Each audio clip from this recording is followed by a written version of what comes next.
Еврорадио.ФМ.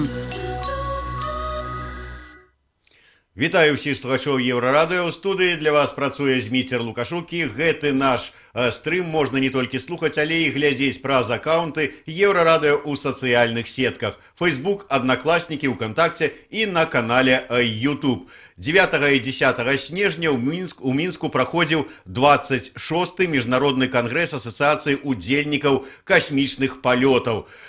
Выступаючы на гэтай канферэнцыі, адзін з удзельнікаў, акадэмік беларускі акадэміі навук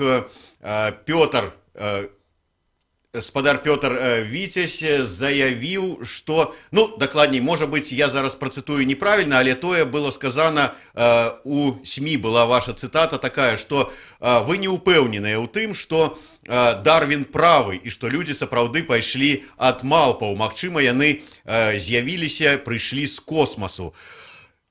Сённяшні наш госць, кіраўнік апарату Нацыянальнай акадэміі навук Беларусі, акадэмік Пётр Віцязь. Добрый день, спадар Пётр. Добрый день. І ўсё ж таки, у чым вы не згодныя са спадаром Дарвином? Прежде чем говорить о Дарвине, я хотел бы сказать о 31-м конгрессе. Он проходит с 10 по 15, он еще идет. Приехало более 80 космонавтов, участников полетов, объединяющих 38 стран. Поэтому достаточно хорошие специалисты, которые побывали не однажды в космосе. В частности, ассоциацию возглавляет Бонни Данбар, американка, которая 5 раз была в космосе. Конечно, нам интересно, как они видят развитие космических технологий и использование для человека. А один из первых вопросов, который появился интерес у человека на Земле, что такое, откуда появился человек, как жизнь? Один из вопросов, который сегодня мы обсуждаем, что вариант возможности заселения планеты Земля инопланетянами. Что этот вариант, никто доказал, что это не может быть. А много есть доказательств косвенных. На скалах нарисованы ракеты, нарисованы скафандры космонавтов, которые... Это сделано было, как говорится, до нашей эры. Значит, откуда этот человек видел, живший на Земле, откуда он мог это все предвидеть? Это один вопрос. Второй вопрос. Сегодня мы говорим, если говорить о теории Дарвина, то прежде всего это совершенствование, эволюция, развитие, что правильно, селекция, это все развивается. Но я не видел доказательств превращения одного вида живого организма в другой в виде экспериментов. А раз это не доказано, значит, эта теория не доказана, что это так происходит. Это мое личное мнение. У меня нет доказательств, но я этого придерживаюсь, поскольку сегодня, если говорить все же о жизни, как зарождаются звезды, как зарождаются живые организмы в целом, откуда они появляются? Прежде всего говорят, что для этого нужно, как говорится, кислород и водород, то есть должна быть вода. Если это есть, то дальше все может развиваться. На Марсе, нашли лед, может, найдут еще воду, значит, там может быть жизнь. Поэтому идет очень такой большой интерес, и сегодня были доклады как раз на Конгрессе утром о возможности, как говорится, освоения Марса. Идет вопрос, создана ассоциация по освоению Луны. Это тоже ближайшая планета. Поэтому нас ждет очень много новых научных открытий, где изучение космоса может дать нам ответ и о появлении жизни и живого организма. С этих, прежде всего, если так говорить, то надо изучать кометы и их влияние, поскольку именно в них может быть дан ответ в дальнейшем по развитию живого организма и его дальнейшей эволюции, его дальнейшее развитие. Я зразумеў так з вашых слоў, што калі б зараз вам паказалі, як з шымпанзе можа пераўтварыцца яна ў чалавека, то вы поверылі ў тэорыю Дарвіна, а не бачылі, ніхто такого эксперымента не правёў, то і асабліва і давяраць гэтай тэорыі не варта. Сколько не пытались это сделать, этого не удалось, и я уверен, что не удастся, потому что для того, чтобы один вид живого организма превращался в другой вид, нужно какие-то процессы другие, неземные, чтобы это произошло. Но где-то это произошло. Может быть, какие-то катаклизмы, что дало возможность. Может быть, какие-то вопросы другого рода, которые мы еще не знаем о создании. Ну, а вообще ученые говорят, что таких планет, как планета Земля, где может быть жизнь, их более 100 имеется в галактике. Мы живем только в Солнечной системе. Мы видим, что здесь есть Земля, люди живут. И задача, вот то, что мы еще обсуждаем, как нам лучше жить в мире, поскольку космические технологии требуют не только человеческих больших усилий, но и финансовых ресурсов. И покорение космоса, как правило, одной стране, особенно таких небольших стран, как Беларусь, оно непосильно. А совместное участие, каждый может нести свою лепту и в познание развития жизни, и изучение космического пространства. Калі б побач з вами сядзеў святар любой канфесіі, ён бы адразу прыгадаў тое, што вот як кажуць атэісты, што вот я Бога не бачыў, то значыцца яго і нема. Так вот і вы кажаце, ніхто не паказаў, вот ёсць нейкае такое вот сапраўды вот невер'е. Раз я гэтага не бачыў, то гэтага і нема, і Бога нема, і эвалюцыі такой вот по Дарвину нема. Но никто не доказал его отсутствие. Поэтому, видимо, что-то в нашем мире есть, чего мы еще не знаем. Поскольку, как говорится, когда человеку становится трудно в жизни, он невольно говорит: «Боже, помоги». И в ряде случаев это случается, когда, казалось бы, нет выхода. Особенно я много говорил с космонавтами, когда у каждого из них были критические ситуации, где нужно было, как говорится, в долю секунды принимать решение. Они интуитивно не могли продумать, правильно, неправильно, они интуитивно принимали решение, потому что они знали, от этого зависит их жизнь. Так вот и получалось правильно. Поэтому многие космонавты верят в какое-то вот влияние окружающей среды на сознание человека. Вполне возможно, это информация, которая накапливается в мире, которая окружает нас, и мы имеем какую-то связь с нею, и она может нам, как говорится, влиять на наши. Наш искусственный интеллект, вы знаете, очень развивается в многих странах. Ну и, видимо, и здесь будут успехи. И много говорит о том, что соединить, вот вы пользуетесь компьютером, что сейчас можно соединить, но компьютер, он перебирает варианты, он не мыслит. Хотя шахматы уже есть, но он тоже перебирает, вы знаете, как варианты. А мы можем мыслить, мы закладываем. И вот здесь вот есть какой процесс, как объединить, многие сейчас работают на объединении усилий хорошей, говорится, технической памяти с помощью анализа вот, человеческого ума. А как работает мозг? Вот скажите, пожалуйста. Я, например, не знаю. Может, кто-то знает, но я не знаю. Поэтому вопросов много есть, вот понимаете, которые еще не доказаны. Хотя, вы знаете, наука развивается очень быстро. И уже при вашей жизни технологии информационные так изменились, что, вы помните, при жизни этого ничего не было. Мы не могли сказать, что такое можно связь без проводов. Сейчас мы спокойно, благодаря космическим технологиям, новым материалам, программам, мы пользуемся. Тесла открыл, показывал эксперименты передачи энергии на расстоянии без проводов. Мы пока этого не имеем, но над этим многие работают. Петр Александрович, вот у нас шмат гледачоў, шмат пытанняў вам уже задаюць, а я пакуль скарыстаюся магчымасцю першым задаць яшчэ одно пытанне. Вы сказали, что ёсць наскальныя вельмі такія старыя малюнкі, там ці як іх правильно назваць, дзе, скажем, показаны ці касмічныя караблі, ці, можа быць, людзі падобныя, што яны ў скафандры, якім ці яшчэ што-нибудь. І тут ёсць два нюанса. Першае, а наколькі вот все ж таки можем казаць, што гэта сапраўды было зробленыя гэтыя малюнкі там тысячи гадоў таму? Можа, гэта якія-нибудь сучасныя падробкі? Гэта першае, а другое. А чаму менавіта вот што людзі гэта вот прыйшлі з космоса? Можа, это да людзей вот прыляталі, як кажуць, прышельцы, і зляцелі, людзі іх убачылі і зрабілі такія малюнкі. А мы отмалываемся. Интересный вопрос, да, но прежде всего, ну это я рисунки, там можно что-то поделать, что делается много, но это доказуемо, поэтому тут вопросов нету с точки зрения справедливости, но есть много, говорится, технических таких решений. Даже возьмите пирамиды, или возьмите сегодня великаны, так называемые, стоят фигуры, и многое другое. Как они были созданы сегодня. А фигуры, которые нарисованы сегодня, вот изучают в Южной Америке на Земле, как они появились? Они ведь не только с космоса. правильные линии, правильные очертания, правильная ориентация значит, что-то было. Что это было? Или умный человек жил, который мы не знаем на Земле, или приехали сюда люди, говорится, с других планет, ну и проводили, как говорится, свое решение. Да, все знают, что Земля и вообще все имеет начало и свой конец. Поэтому людей волнует, как появилась планета Земля, как развивалась жизнь на планете Земля и как она будет дальше развиваться. Поэтому, естественно, люди волнуются. Мы говорим, что да, это может быть столетия, это может тысячелетия, это может быть миллиарды лет. Вот эти вопросы всякие интересуют, какие изменения могут пройти. Поэтому то, что вы говорите доказуемо, недоказуемо, нет доказательств сегодня, что это вот пришельцы или умные люди, но нет доказательств того, что это кто-то сделал. Значит, это есть, значит, это факт.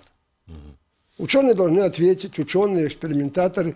Когда это сделать сегодня, технологии, научные технологии исследования позволяют определить и возраст, и происхождение, и решение многих вопросов, которые сегодня вот мы видим в порядке экспериментов. Андрей Голуб задае пытанне. Ну, адразу скажу, што, в прынцыпе, на сайце Акадэміі навук ёсць біяграфія спадара Петра, але тым не менш, вот чалавек задае пытанне. У мяне пытанне да Петра Александровича Віцязя. Ці ёсць у яго публікацыі ў галіне фізічнай антрапалогіі, генетыкі і біялогіі в аўтарытэтных міжнародных навуковых часопісах? Я сказал, что если не сказал, то я говорю, я специалист в области материаловедения, машиностроения, технологий машиностроения. Поэтому в области других я не занимаюсь. И я высказываю свою гипотезу просто на взгляд, с учетом происхождения Конгресса и с учетом того, что проходит сегодня встреча с космонавтами. Меня эти вопросы волнуют и интересуют, и я им задаю, и мне их задают. Я высказываю свою точку зрения. Лично свою. Это не мои эксперименты, это не мои доказательства, это не мои публикации, и я в этих областях не работаю.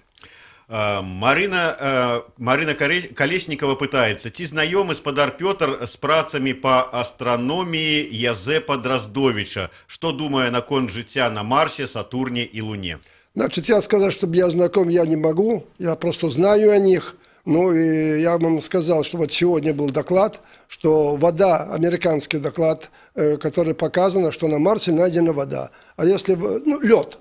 А если найден лед, есть ожидание, что могут найти еще и воду. А если есть вот эти компоненты, то это говорит о том, что там может жизнь быть. Поэтому я говорю только то, что сегодня вот люди уже исследовали и доказали. Что касается Луны, покуда это не подтверждено.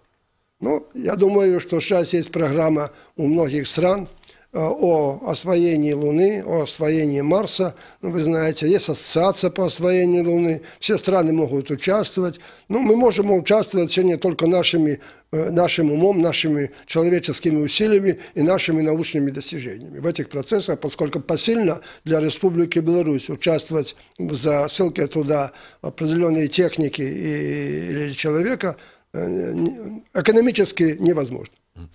Мы перервемся на невеличкую паузу. Я нагадаю, что у нас у гостях кіраўнік апарата Нацыянальнай акадэміі навук Беларусі, акадэмік Пётр Віцязь. І мы говорим, абмяркоўваем з ім і высоўваем розныя тэорыі, адкуль жа ўсё ж таки з'явілася жыццё на зямлі. Слухайце нас, мы вернемся праз 3 хвіліны пасля кароткага выпуску новостей на Еўрарадыё.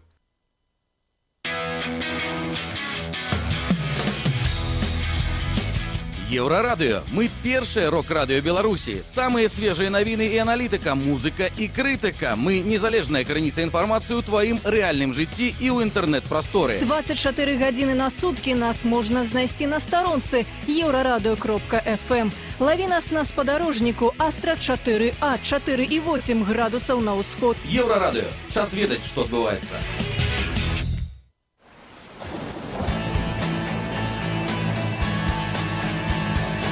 Прагне прыгодаў. Еўрарадыё.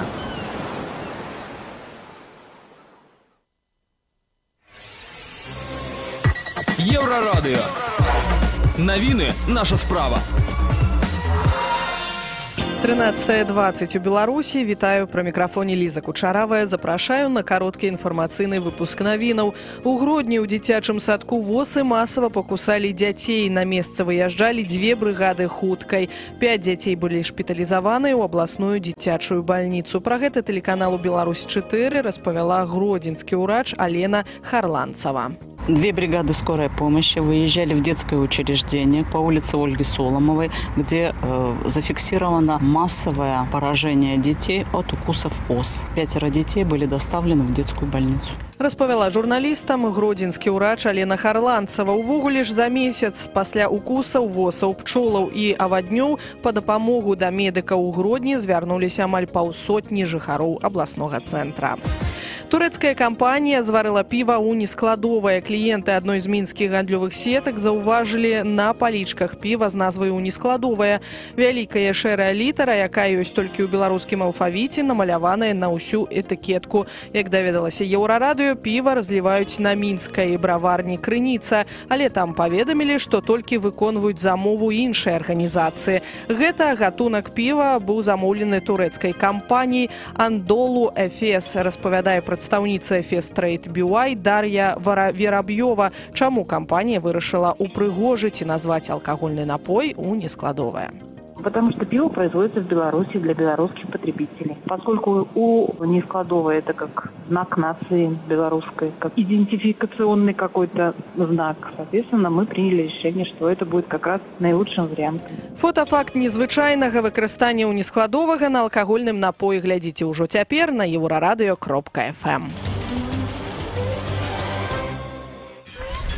Еврорадио.FM. Вітаю ўсіх слухачоў Еўрарадыё. У студыі для вас працуе Зміцер Лукашук. Наш стрым, нагадаю, можна глядзець праз аккаунты Еўрарадыё ў сацыяльных сетках Facebook, Аднакласнікі, ВКонтакце, на канале YouTube. Наш сённяшні госць, кіраўнік апарату Нацыянальнай акадэміі навук Беларусі, акадэмік Пётр Віцязь. І мы працягваем размову про тое, що ж таки, адкуль з'явілася жыццё на зямлі. Пётр Александрович, вот я читаю вашу біяграфію і уражвае.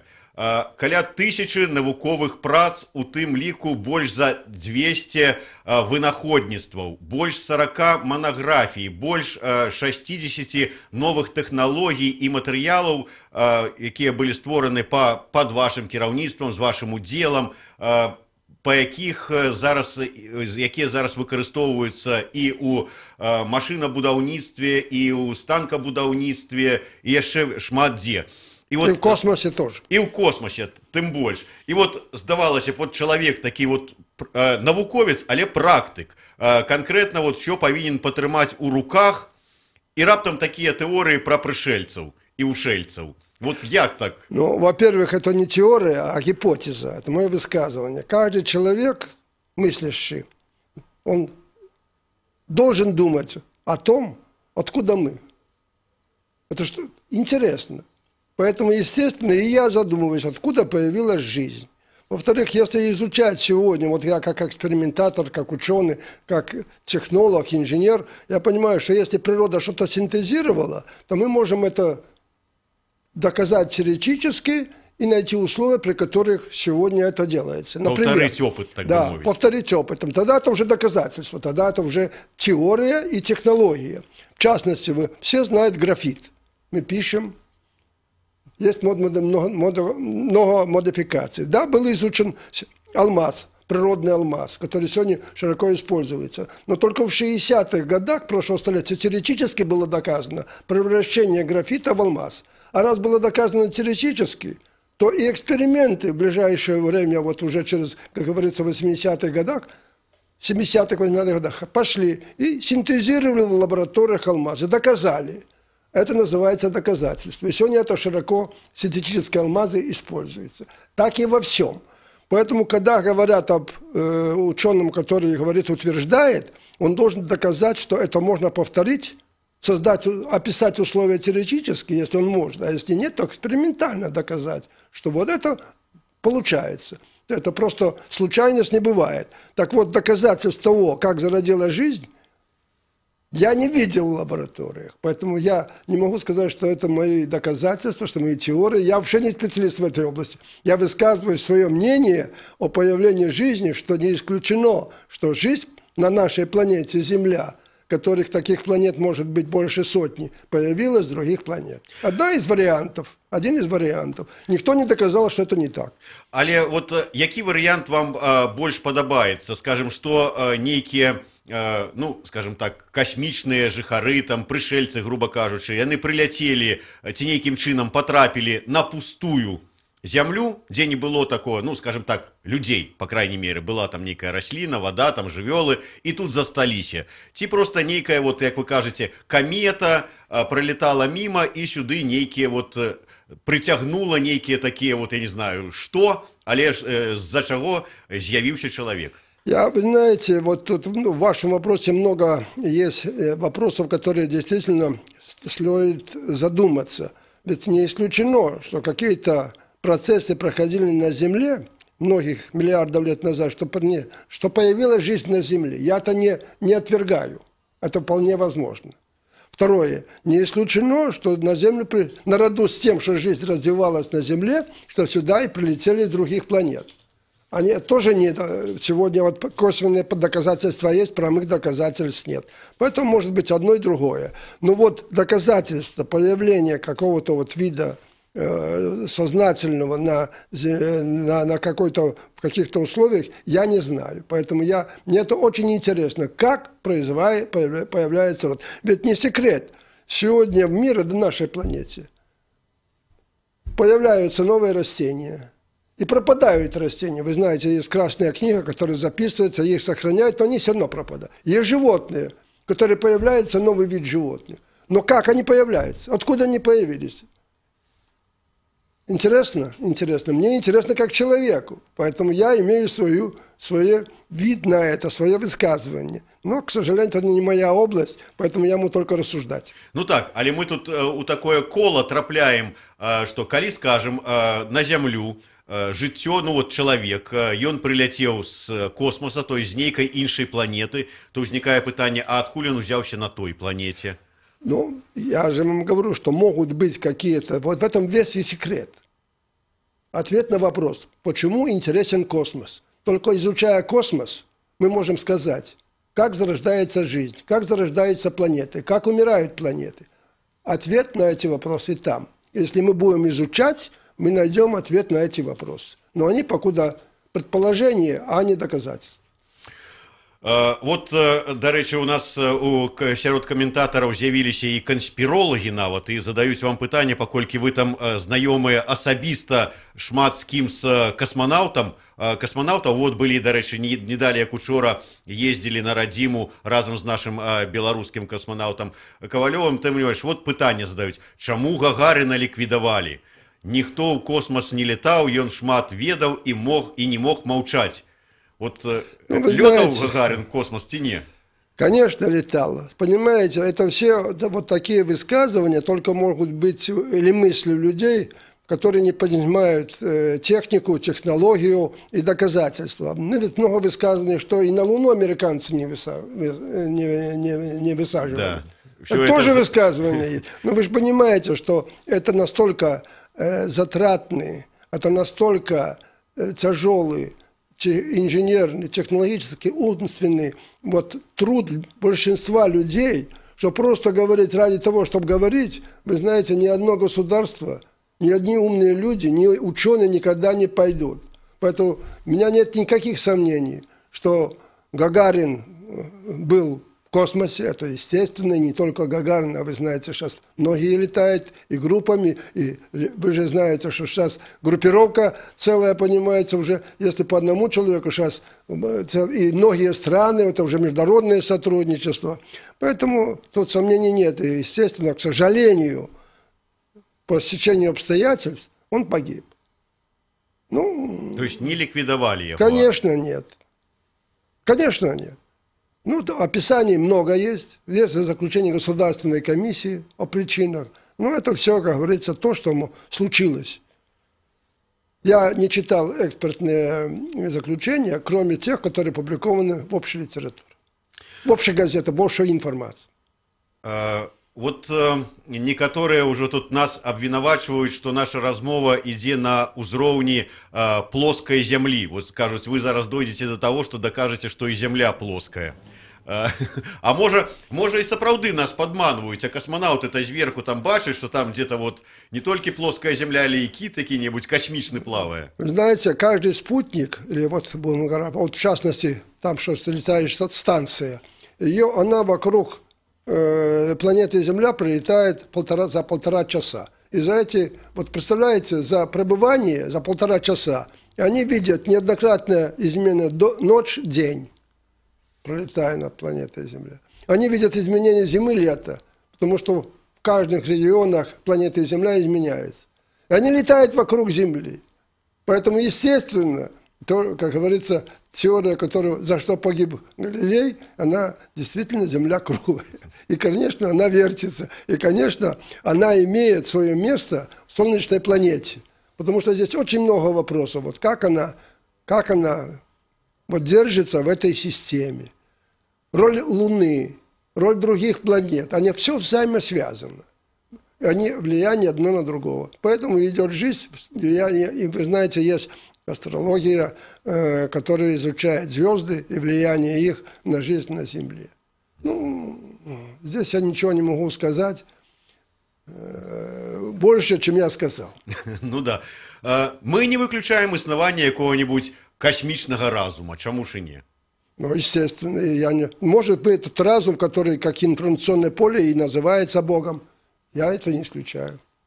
Накопление этой энергии, как вид информации, как энергии, которая вот имеет взаимосвязь с нами и влияет на нас. Видите, вот я как аматор фантастики и фэнтэзі, памятаю, вот так само есть, не памятаю каго, но такие апавяданні про тое, что люди гэта нашчадкі тых касмічных нейкіх вот вандроўнікаў, якія пацярпелі аварыю. Вот здарылася з імі аварыя, яны тут вымушаную такую пасадку зрабілі, і тут і засталіся, і вот нарадзіўся такі род людскі, як кажуць. У мяне з гэтай нагоды вот цікавіць іншае. Чаму ж нас нейкія касмічныя выратавальнікі до гэтага часу не знайшлі, не прилетели до нас и не сказали? Ну, вы знаете, мы не знаем, какой вид человека или разума живет на другой планете. А может, они прилетают, а может, они среди нас, а может, они на нас влияют. Я этого не знаю. Но то, что они, может быть, они, как вы говорили, и аварию потерпели, но вы знаете, что если сегодня кто-то аварию потерпел, то сюда может быть умный человек, если это умные люди на другой планете, и запланировать и прилететь, потому что, естественно, их интересует так же, как и нас, другие планеты, и как развивается в целом галактика и мир, и жизнь в этой галактике. Ну да. Тут уже далей можна розныя тэорыі, фантасты пастараліся, тут можна ўсяго рознага прыдумляць. Мяне цікавіць іншае. Вот у нас на Еврорадио есть такая авторская программа, называется она «Идея X». Я ее веду разом с моим коллегом Максимом Горюновым, это московский философ. И он приезжает специально сюда на запись. Мы запрашаем таких вельми розных людей, мысляроў, навукоўцаў, музыкантаў, паэтаў, усіх, и спрабуем вызначыць, ці ёсць яна наша беларуская нацыянальная ідэя і якая яна. Вот калі подойти до национальной идеи с пункту гледжання космичности нашей человечей расы. Вот якая у нас космичных белорусов могла быть национальная идея? Ну, я бы сказал так. Думать хорошо, делать хорошо, будет хорошо. Благо человека и развитие жизни на планете Земля и в космосе. Як вы лічыце, наколькі хутка ўсё ж таки у нас атрымаецца оторваться от Земли и выйти куда-нибудь все ж таки за орбиту той же самой Луны хотя бы? Ну, это лежит, как говорится, в ближайшее время. Тут вопросов нет. Вы знаете, освоение Марса. Уже американцы полностью запускают, как говорится, и туда спутники. Тут вопросов нет. Сейчас идет целая программа. В Америке развивается по работе создания, может быть, и станции на Марсе. Но это покуда на бумаге. много вопросов нерешенных с точки зрения носителя энергии, с точки зрения материалов, с точки зрения возможной жизни, с точки зрения, как поддерживать жизнь там, с точки зрения обратного возврата. Десятки вопросов, которые не решены. Но люди думают на планете Земля. Точно так же и на Луне. Почему, если мы сегодня станция, вот сколько уже у нас существует эта станция, 18 лет, по-моему, около 20 лет, почему такую станцию не построить на Луне? С возможностью, так как говорится, там и обеспечение, создание резервных каких-то энергетических, и оттуда изучать другие планеты. И оттуда, и это возможно. Это уже не фантазия, это уже не фантастика, это реальные проекты, которые сегодня, как говорится, могут продумываться человеком, и проектироваться, если, конечно, будут ресурсы и воля этих людей, государств, принимать такие решения. Мое убеждение только, что это нужно делать во благо человека. Во благо сегодня планеты Земля, что это надо объединяться всем странам и вкладывать свою посильную лепту в решение этих вопросов, поскольку это в интересах всего человечества на планете Земля, а не в интересах каких-то людей. И не делать этого вред другим малым странам и другим людям. Тут самое главное, коли все ж таки некие космичные еще... Нейкія там ёсць не толькі людзі, а і іншыя расы ў космосе, каб яны нас пусцілі туды, у гэты космос. Потому что, может быть, вот калі надзённую такую взять версию, вот эту вот дырочку у Союзе, за якой там вот авария, может, это какие-нибудь злобные пришельцы прокрутили, каб люди вот это застопорить процесс вывучения космосу? Никто не доказал, что это не так. Никто не доказал, что это так. Все возможно. Но я скажу, что если, я вам еще раз повторяю, если верить в человека, если верить в разум, то, я повторю еще свою фразу, надо думать хорошо, делать хорошо, будет хорошо. Надеюсь, и другие, если есть разумные существа на других планетах, они к этому тоже придут. Тогда мы объединим усилия, если мы встретимся где-то, мы или наши будущие, говорится, потомки, наследники, извините, сумеют это сделать. Все возможно. Только я не знаю, сколько времени на это потребуется еще для того, чтобы это случилось. До речі, от ви сказали таку фразу, і я пригадав пісню гурту IQ48, яка так і називається «Марсіяне давно уже тут». Так що не виключено, що які-небудь, умовно кажучи, марсіяне і сапраўды ёсць сярод нас, назирають за нами, вивучають за нами і глядять, що з нас, космічних беларусаў ці просто нашчадкаў касмічнай нейкай расы атрымліваецца тут на зямлі. Дзякуй вялікі, з вами працаваў Зміцер Лукашук, мой сённяшні гость, кіраўнік апарату Нацыянальнай акадэміі навук Беларусі, акадэмік Пётр Віцязь. І мы гаварылі пра тое, адкуль ўсё ж такі магла ўзяцца жыццё на зямлі. Слухайце Еўрарадыё, у нас будзе яшчэ шмат цікавага. Єврорадіо. У ритмі життя. У центрі подій.